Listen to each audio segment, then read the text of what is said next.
Now look at it. So black people, Satanism, and rock and roll. How was all of this shit connected, right?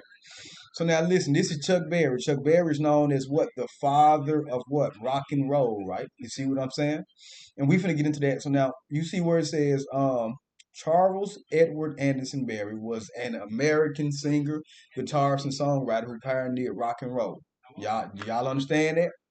What is pioneering? A person or group that originates or helps open up a new line of thought or activity or a new method or technical development. You understand that shit?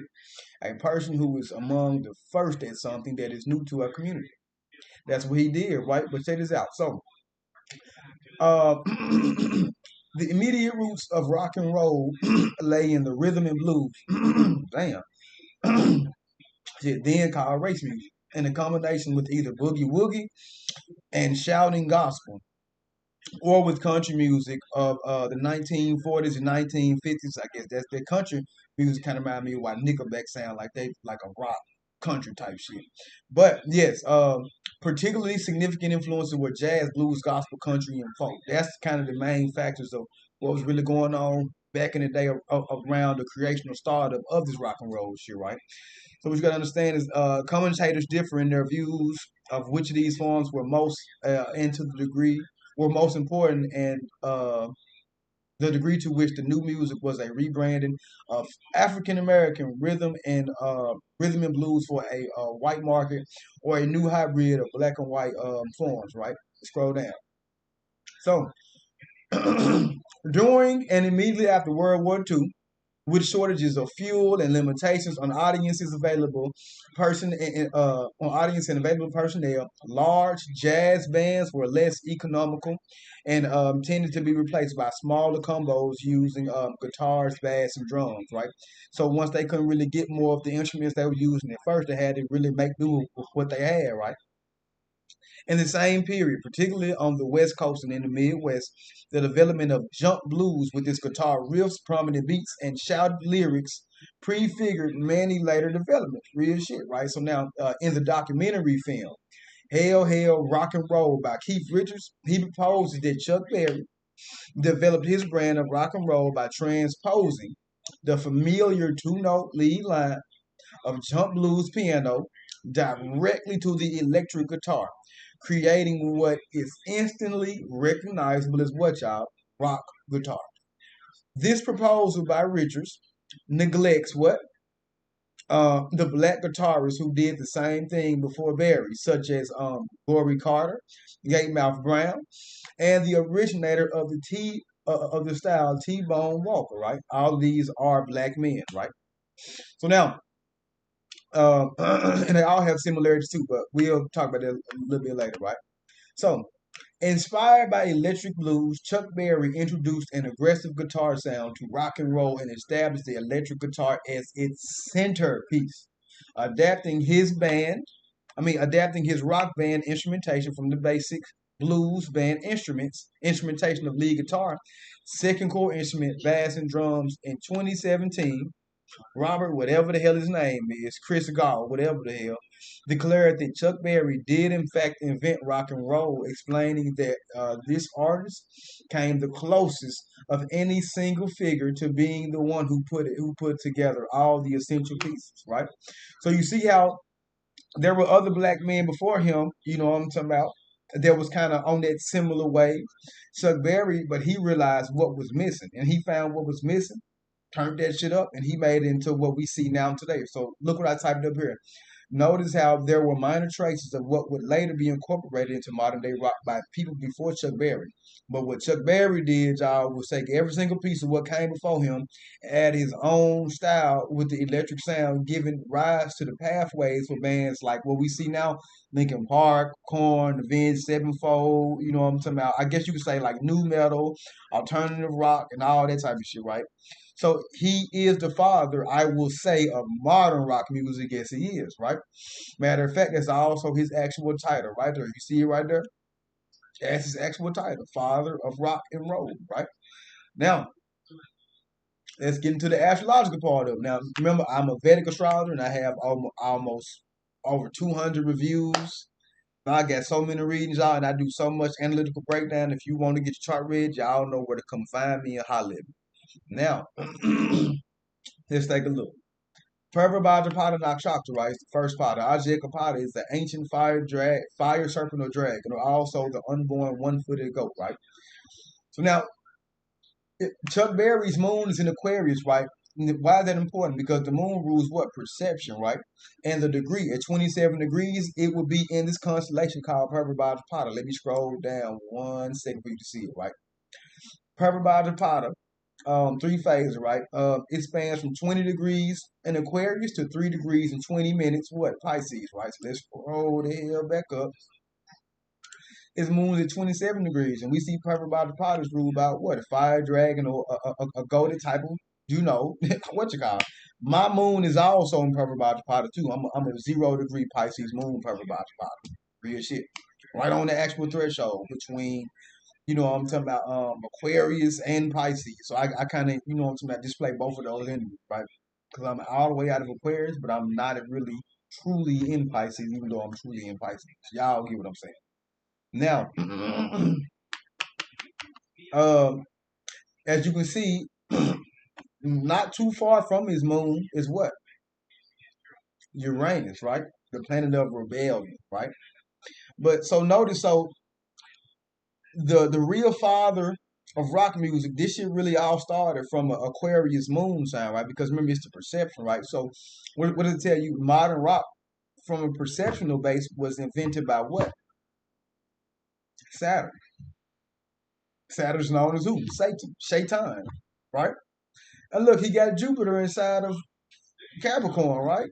So Saturn controls his mind and Saturn controls his Jupiter, his luck and his fortune, right? So his mind, his luck and his fortune, his wisdom, all of that shit is ruled by Saturn. And Saturn is now sitting inside of Scorpio.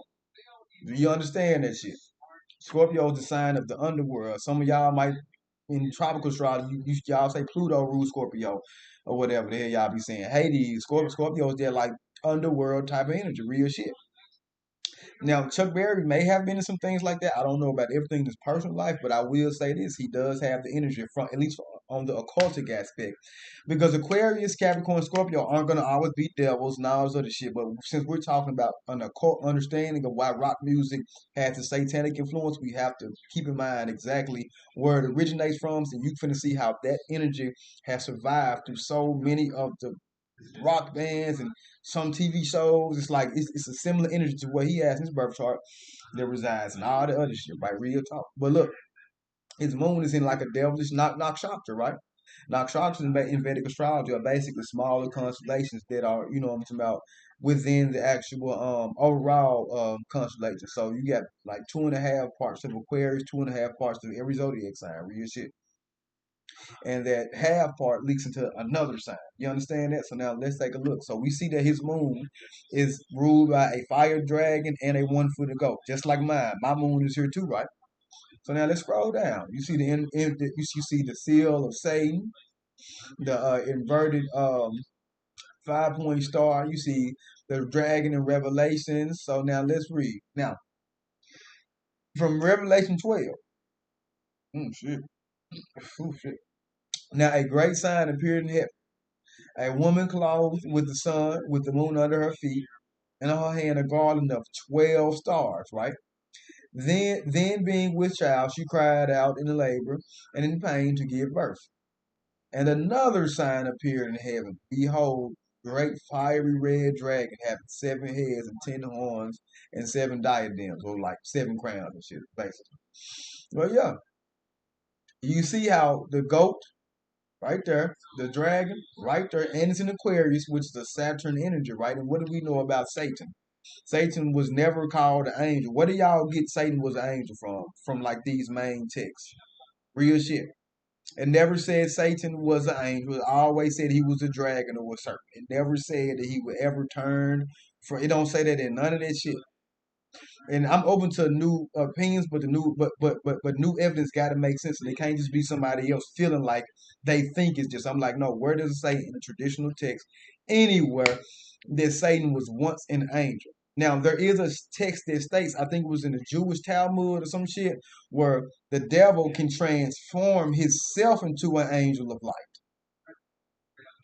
But remember, it's saying the devil, as what he is, will change himself into an angel of light, meaning that the angel of light is not what he originally actually is. Y'all understand that shit? So let's scroll down. I think we got that part understood, right? So understand that. Now, the goat is directly connected to Pan, and the Pan, if y'all know who Pan is that little orange centaur god in Greek pantheon, his little weird self. And the Baphomet is also a symbol of sacrifice in the Abrahamic religious system. Now check this out. In Matthew 25, and when the Son of Man cometh in his glory, and all the holy angels with him, then shall he sit upon his throne of his glory. And before him, right? And before him he shall be gathered all the nations, right? Look, and he shall separate them from one another, right? And separate the sheep from the goats. Right here, and it says, and he shall set the sheep on his right hand and the goats on his left, right? So he's gonna put the goats on his left hand path. That kind of ring a bell to anybody? Left hand path. Go look up with the left hand path. This is directly tied with Satanism, right? He put the goats on there, of course. There's some left hand path symbolism right here. So, but then what's that right here? It say, then he shall see to them on the left hand, then he shall say to them on the left hand, depart from me, ye cursed, into everlasting fire, which is prepared for the devil and his angels. And never say the angel, the devil, and his other angels. I always say the devil is the devil. Never say he was an angel anywhere, period. And Lucifer and Satan are not the same people. You understand that shit? Now, that's why the goat is associated with evil. The goat is literally telling you the ghost he put on the left, he gonna put them to hell with the devil. So that it's clear to see why they got this symbolism. One of the reasons the moon in astrology rules over not only our emotions but also our perceptions in life as well, because everyone doesn't always think from emotions, y'all. Real time, everybody don't, right? But everyone is always operating from some form of like perception, right? How you view some shit, how you perceive it, how if you see water in a glass at the middle point, is it half full or is it half empty, right? That's a perception based thing, right? And guess what? The moon is ruled by the moon also rules what? Memory. Damn, I typed this over. Memory. Vedic astrology as well, which is directly linked to experience. Real shit. So now that we see rock music came from an Aquarius perception, and we know Aquarius is the zodiac sign of the rebel, just like the war in heaven that started from the red dragon, as you can see, the portion of his moon is under the perception and influence of the fire dragon and the goat. Literally the sign ruled by traditionally Saturn and still is in Vedic astrology. Real shit. It's where rock music came from. Now let's scroll back down. So now that we see rock music came from an Aquarius perception, and we know Aquarius. I read that. Saturn is also the planet of the outcast as well in ancient Jyotish, also known as Vedic astrology, scriptures, and know that is not made up, unlike a lot of modern astrologers claim. Real talk. A lot of other modern astrologers be up here talking about, oh well, I don't want to hear none of that shit they be having to say. At all. Let's keep that up over there real quick. Okay. Now, let's go. Where did I just say that? Where did I just say that? Okay. Yes. Okay. In Vedic, you have what you call a mula trikona, right? A mula trikona, however you want to say it, meaning sign of a planet's highest function, right? Saturn rules Aquarius and Capricorn is exalted in Libra. But Saturn's mula trikona is Aquarius, meaning that that's what Saturn truly represents. Let me break that down before I continue. Mercury rules Gemini and it also rules Virgo. But the stronger sign of what Mercury truly represents is going to be what? Virgo, right? That's the mula trikona. Venus rules Taurus and it rules Libra. But the strongest aspect of signs, the strongest aspect of what Venus represents is going to be Libra. You see, that's what the mula trikona is. Like Mars rules Scorpio and Aries, but Mars, the mula trikona, the what it want to function as is Aries, right? Now, for those of you that do not know, in Vedic astrology, the North Node is called Rahu, and it is represented by a dragon's head, and it is the co-ruler of Aquarius. So Saturn is the overall oldest ruler, with Rahu co-ruling it, while Uranus rulership is a completely modern take, real shit. So the thing about it is, y'all listen, we have scriptural and textual evidence from slokas and You know what I'm saying? Like the very beginning of like the astrology books and shit. Y'all gotta understand that shit, right? So now, uh, we don't just make a lot of stuff up, right?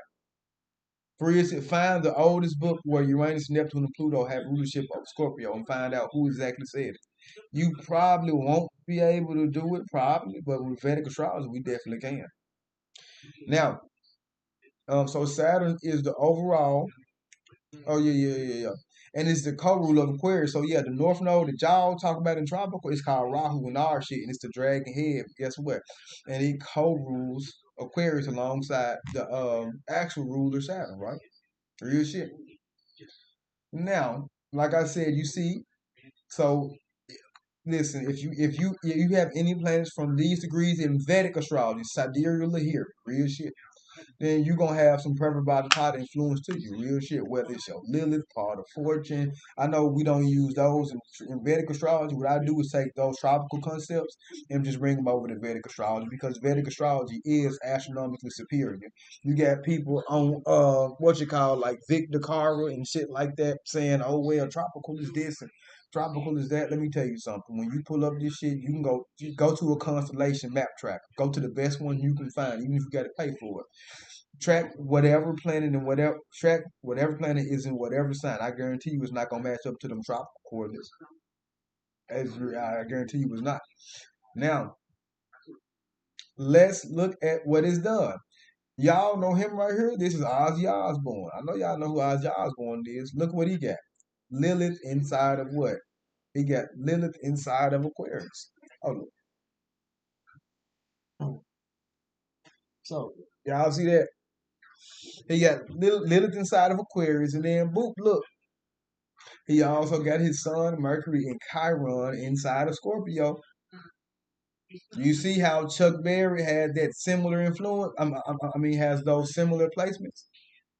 And I want y'all to see. And if I miss anything on here too, that y'all notice that they have a lot of the same shit too, please point it out to me. Okay. Let me see something. Because I'm starting to see Leo placements too. But I think the Leo placement that's more for like the creative self-expression, the artistic shit. So I don't necessarily think it's for the devil shit. So off top, look and look at him, Tony Lomi. I think that's how you say his name. Look what he got. Let's make it bigger. Oh, I can't really make it too big. Okay, shit. Well, he got Sun and Mercury in Aquarius, right? And listen, he got Lilith in Capricorn. And look, he got some shit over here in Scorpio again too. Same as Chuck Berry, same as come on now. But y'all know they from, you know what I'm saying, they little band Black Sabbath. Let's look at the other member, Geezer Butler. What he got? Oh, he got a Capricorn placement, he got a Scorpio placement. You understand that? Capricorn placement. And then listen. Remember I was talking about Rahu? I need to mark that shit up too. Because remember Rahu co-rule Aquarius. It's the co-rule of Aquarius, and it is the actual dragon's head. So look at this shit. He got Rahu on his moon. Let me see. Why is that? Okay, here we go. Let me just circle this moon, because he got Rahu on his moon. You understand that? Mm-hmm. Now, let's go back. And look at him. Bill Ward. Lilith in Capricorn. On God. That's all he got. But listen, for those of you all who don't know mutual aspects or like the aspects in general, where his Saturn is. His Saturn is sitting right directly across from his Lilith, right? And so Saturn is aspecting Capricorn. Real shit. And Lilith, you gotta remember, that's like a big part of our darker nature. You understand that shit? Every member has Saturn placements. Literally below is an imagery from their concerts. Look at this shit. They even got a whole album called Live Evil. Like, what the hell? Look, Speak of the Devil tour. Look at this shit. Now, the Sabbath day is Saturday, right? Ain't the Sabbath day where you rest and shit? Ain't Sunday the first day of the week? So what's the last day of the week? The day that come before Sunday, right? Which is what Saturday or Saturn day. You understand that shit? And Saturn also does rule the color black. And look, this is a YouTube video y'all can find on YouTube where Black Sabbath admits some demonic occult influence. Real shit. Go check it out. This is Kiss. Y'all know Paul Stanley ass doing all that weird shit. Look what he got. Capricorn placements, Aquarius placements, Scorpio placements. Notice that, remember, this Saturn, this Satan influence, it's like everywhere. You see how these are prominent people in the rock world. These are prominent people in the rock world. I want y'all to really get that shit. Look at that shit. Same shit. Aquarius is the one who rebels, goes against authority, real shit. That's what it is. Even if it's for the sake of look at his friend Gene Simmons. Look at Gene Simmons' ass. Oh, hold on. I think let me try to make this smaller.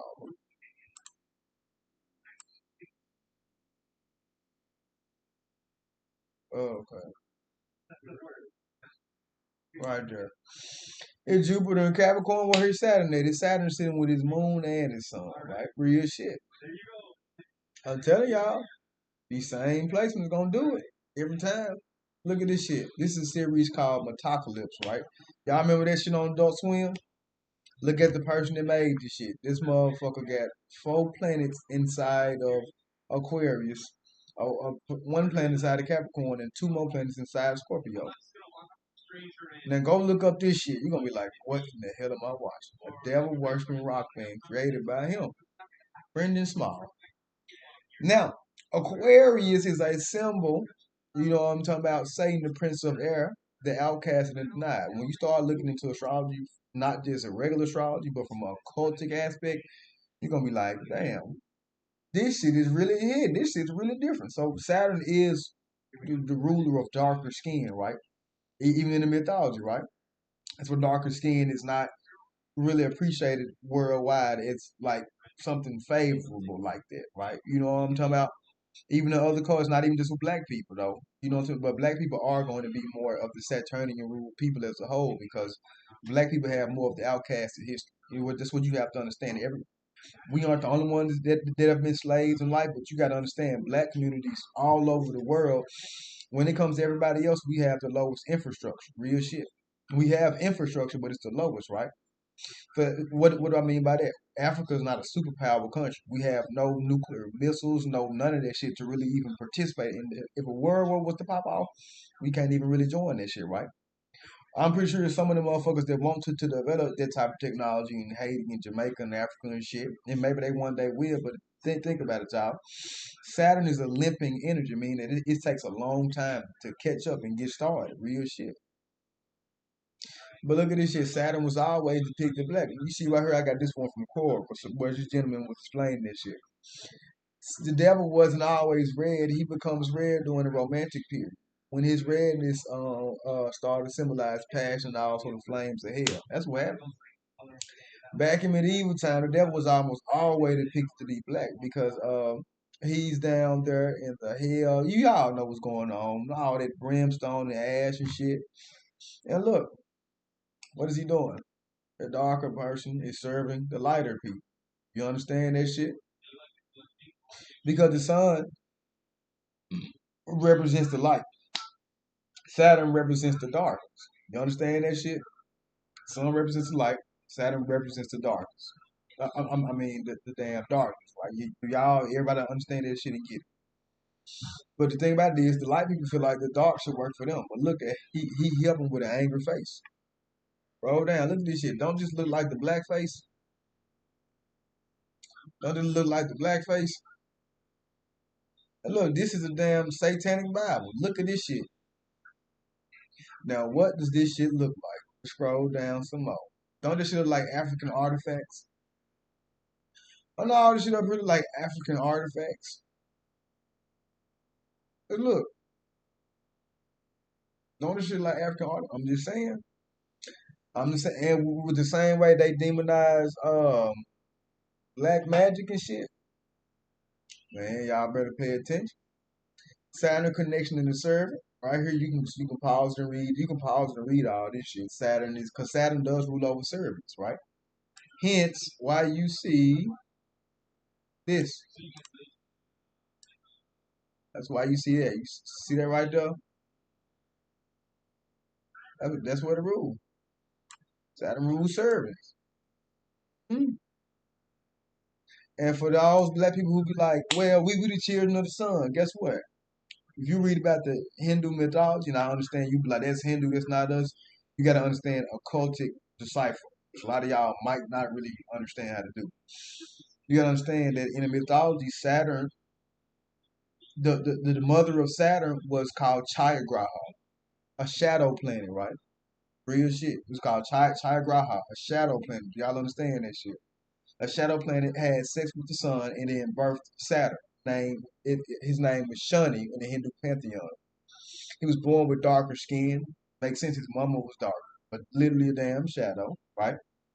And the sun got too close to him. The sun already didn't like the skin color, and when the sun got real close, it burnt his skin even more, making him more darker, right? So Saturn or the black people were the children, was the child of God, but it kind of disowned by him. Hence why you can look in real life and see, okay, we were once a great people, but everything that we had failed. And all the other races were able to take over. This ain't the start of no race war, no race beef. We just keep that shit all the way 100% real, thorough, and true, right? That's what I'm here to do. Y'all go read all this shit. You're going to be like, damn, look at this shit. You can't tell me shit don't look like African artifacts, right? So do you see the connection between the devil and rock and Satan music? It's always this Aquarius-like energy. But look where it all started from. Scroll back up. Scroll back up. Look where it all started from. Saturn influences and Mars influences. Because the Saturn control is mind and it's Jupiter, but it's in a Mars sign. Real shit. That's why I say. So what you gotta understand, y'all, listen. Pay attention to these astrology shit. Look at how you make the connections and linkages. Telling y'all. So yes, y'all listen. If y'all want a birth chart reading, man, y'all know where to follow me at, man. Follow me on TikTok, Revelation Kain, Instagram, rexkainn with two N's, and Facebook at Inferno Rex. There's two O's in Rex. You got two X's.